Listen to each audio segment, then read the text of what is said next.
A long while ago, I was quite a lot younger. I mentioned seeing a castle built and then watching it fall. Well, this was a good 2 to 3 castles ago. It was a long, long time ago. Long before your kingdom rose, and long before your friend and you were born. Long, long, long time before your parents, or even your grandparents were born.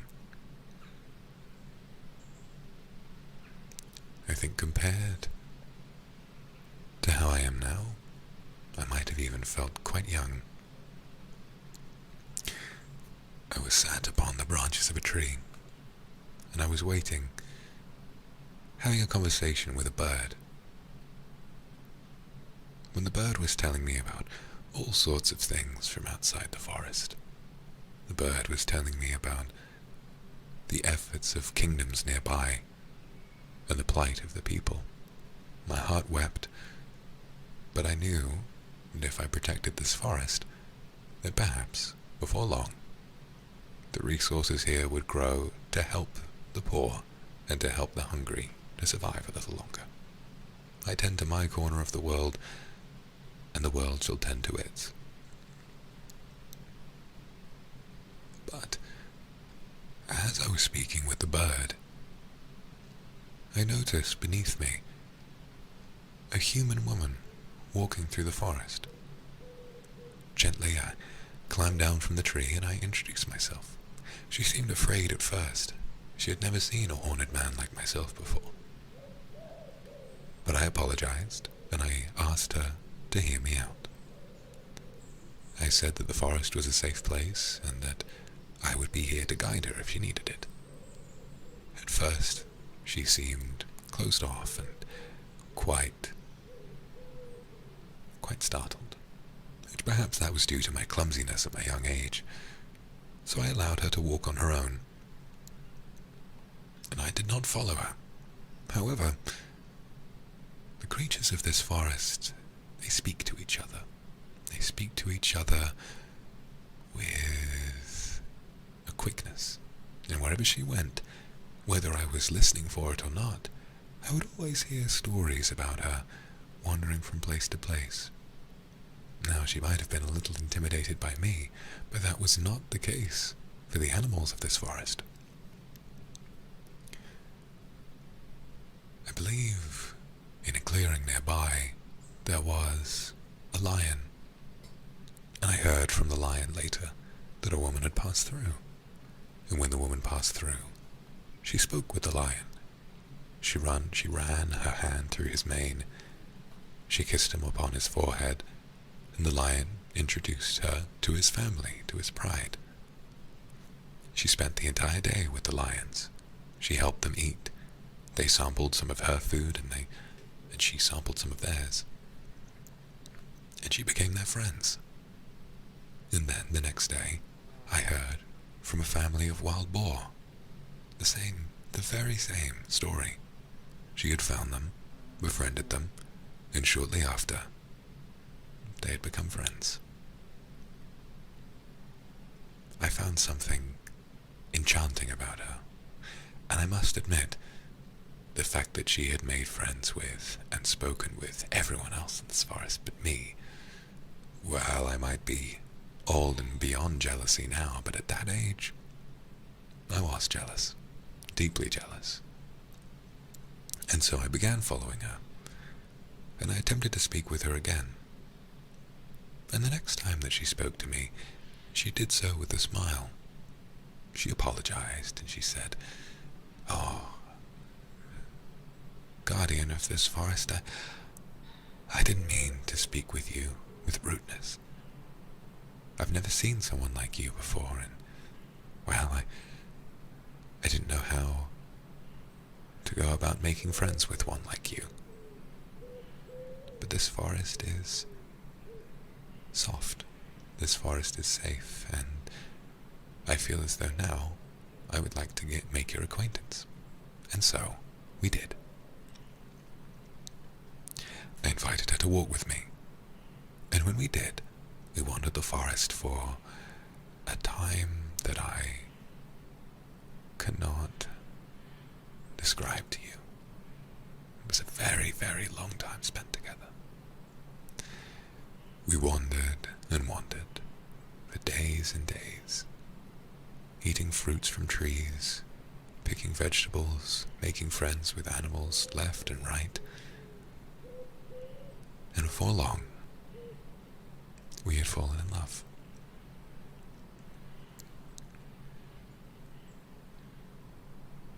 I must admit, I fell in love with her long before she fell in love with me.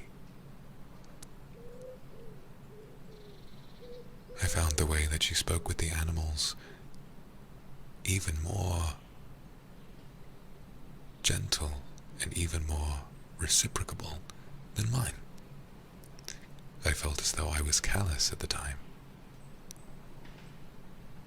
And, well, she was gentle. And so for years, we wandered together. And before long, she decided, do you know, I think I should like to stay here. And so she did. Not far from here, there is a glade, and in that glade is a colossal tree. Within that tree there are steps, stairs, sofas, beds, paintings. And that is my home. And she and I lived there for years and years.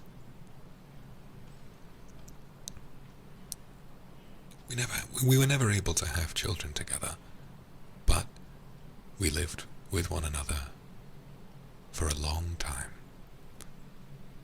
We walked through the forest every day. We were friends with all of the creatures of the forest. We were never short of food. We never bickered. We never argued. But of course, as all good things do, eventually, being mortal, I watched her grow old, and in my bed, I held her hand as she departed from this world for the next. Now, when I was that young, well, old by your standards, but young for mine, I was heartbroken. And I never lashed out, but I did stay in my treehouse home for a long while. A long, long, long while.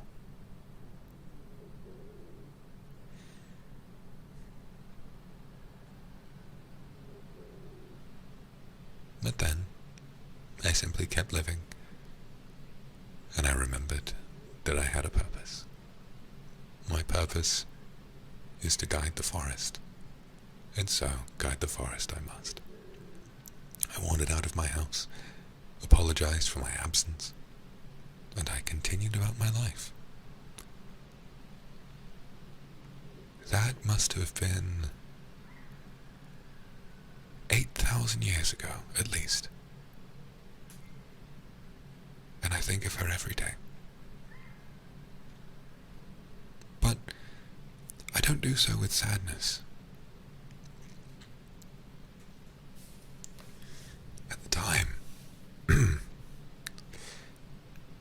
At the time, I had felt as though this is something I would never heal from. I felt as though my love had been taken from me too soon, in spite of how long we were together. But then as I aged, I came to a conclusion, and I'd like to share it with you.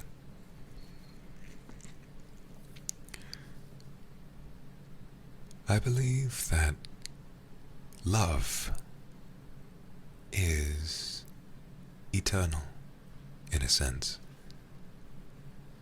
When we love, it binds us not just to a person's body, but to their soul as well.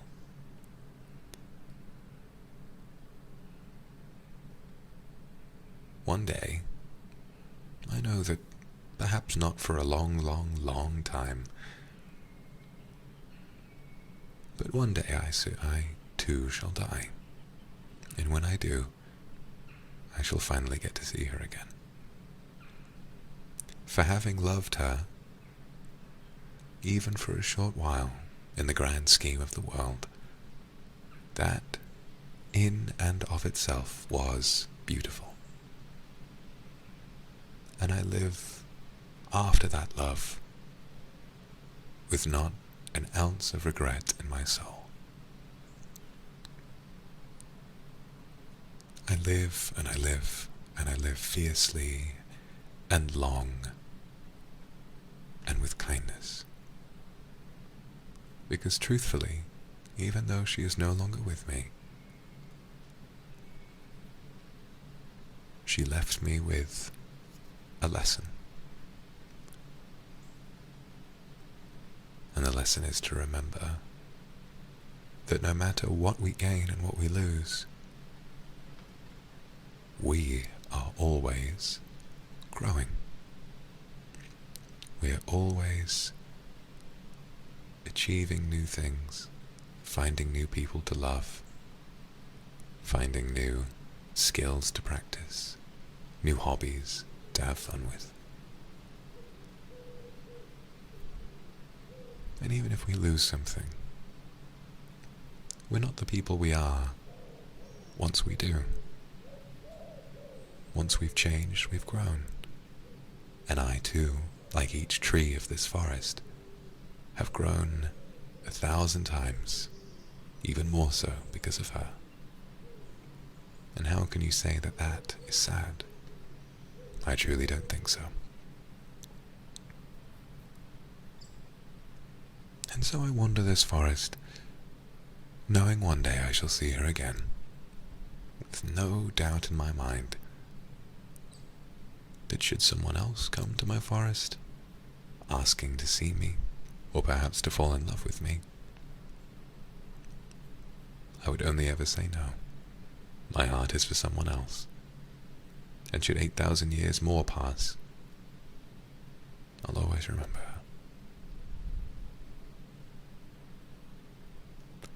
Oh, my poor sweet thing, why are you crying? Hey, allow me to dry your tears. This is my story, and I am very happy to have known her.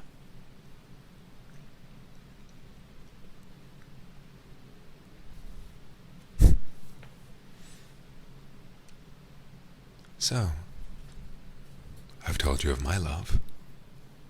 Why don't you tell me of yours?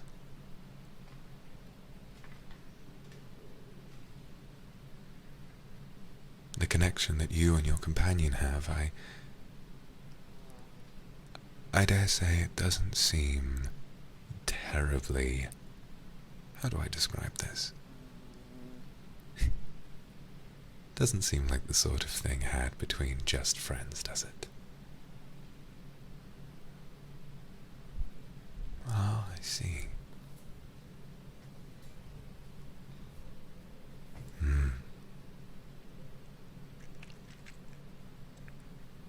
Complicated, is it? I can imagine.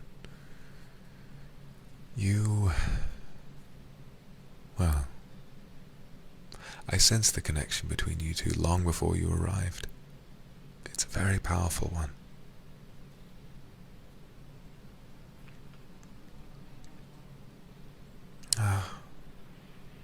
I did hear of your kingdom, yes.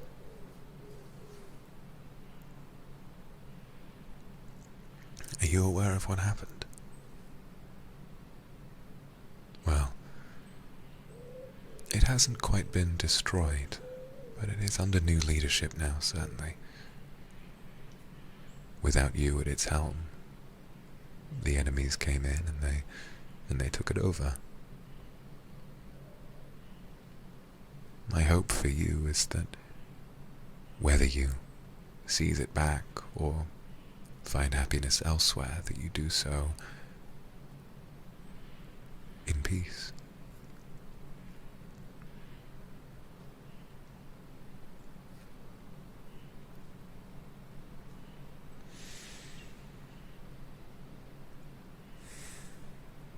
I'm sorry.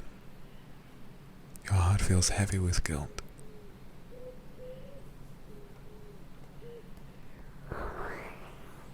Shh. You're safe now. Shh. You're safe now. It's okay. You're safe now.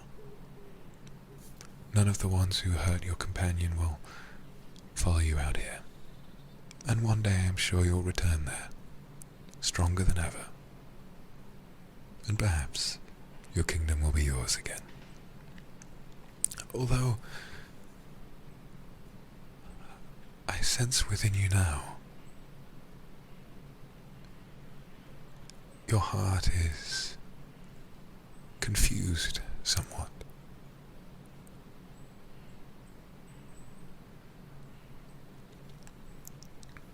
I sense that within you there is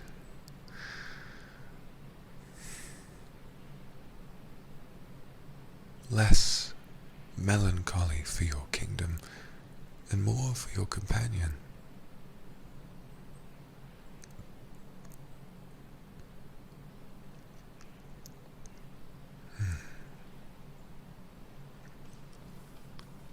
Would you like a hug? Of course.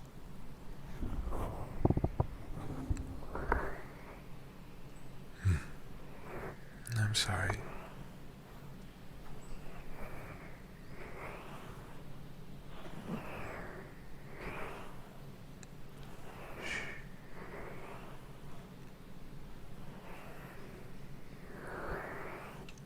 I've heard many tales of what that dragon does.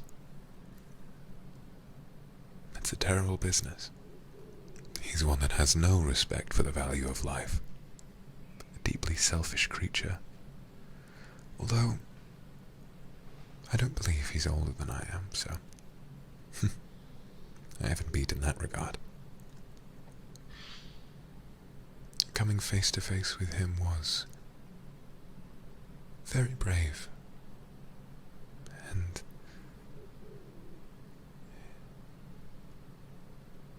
in spite of what you're describing,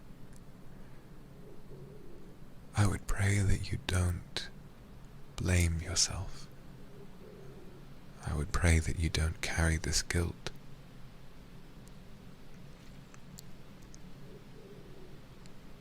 What happened wasn't your fault. All you desired to do was to save your companion. And you did. He is alive because of you. He's alive because of your sacrifice. And even if you went through something, and even if the words of that dragon haunt you, that'll never change that. It'll never change the way that that will feel. Do you understand?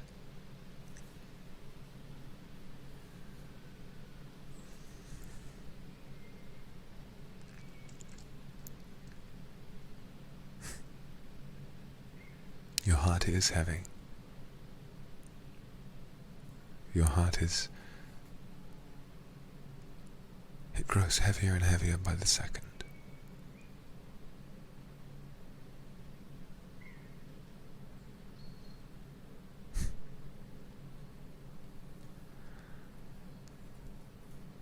Whether what the dragon said of you was true,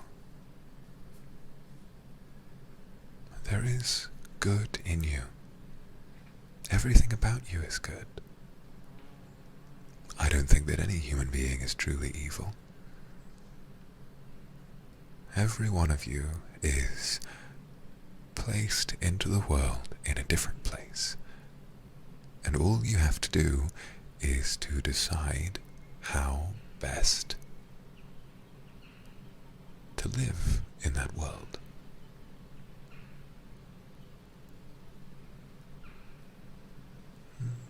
Sometimes you'll make mistakes. Sometimes your emotions will hold you somewhere you do not desire to be. And sometimes you will look too closely at the past, or look too distantly into the future.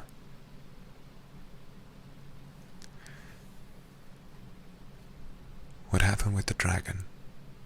It is in the past.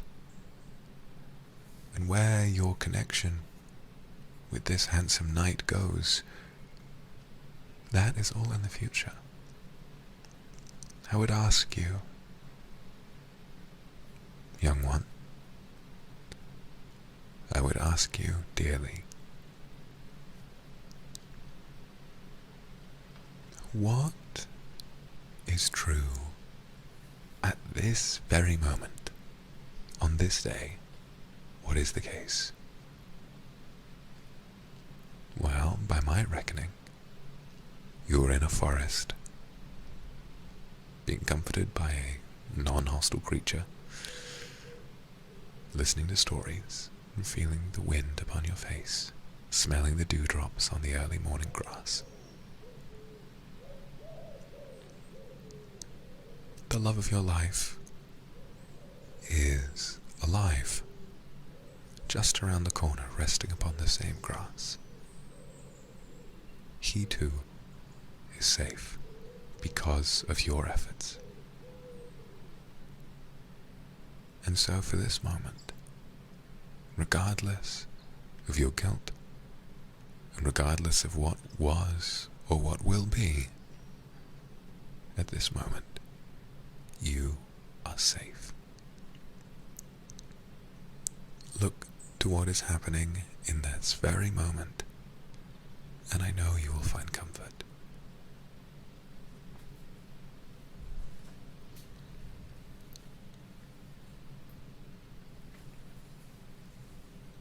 Think of me.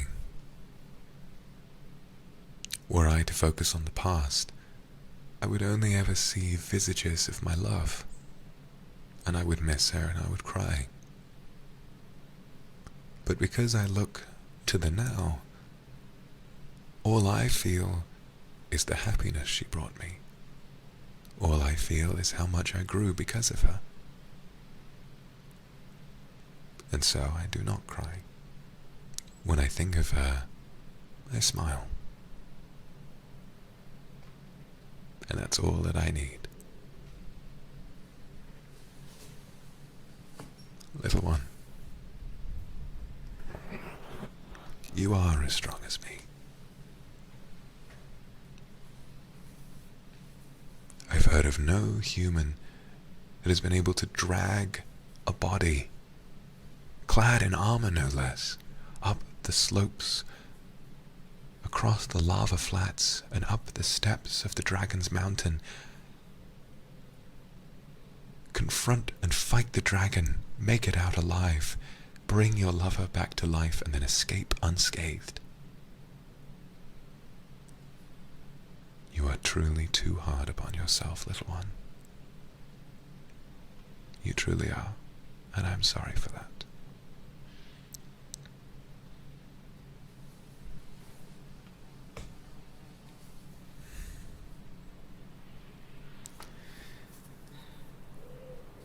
Allow me to think of a distraction for you. Let me think of another story to tell